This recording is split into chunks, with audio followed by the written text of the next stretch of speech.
Hello and welcome. In this video, we'll be looking at a section-based summary passage.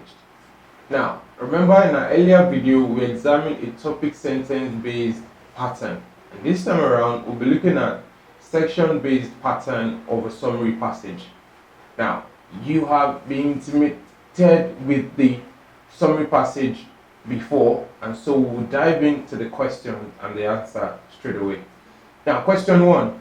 State briefly and clearly, without details, the 4 reasons why the European slave traders could not obtain slaves directly from the sources of supply.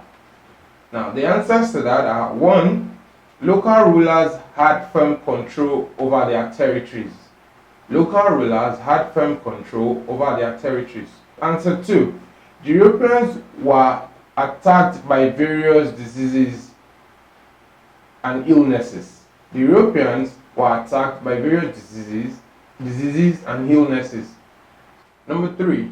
Middlemen prevented Europeans from coming inland. And number 4. African chiefs were not willing to hand over their land to Europeans. Now, these 4 sentences are sample answers. Now, note, your own answers to these passages does not have to be exactly the same with mine. Now, this is because we don't have the same vocabulary. Now, but yours should be close to what answers I have just provided. Question 2. State the 4 reasons given by the writer why there was no opposition from Europeans or Africans to the slave trade. Now, sample answers include: 1. Europeans claimed they were saving heathens for Christ. Answer 2.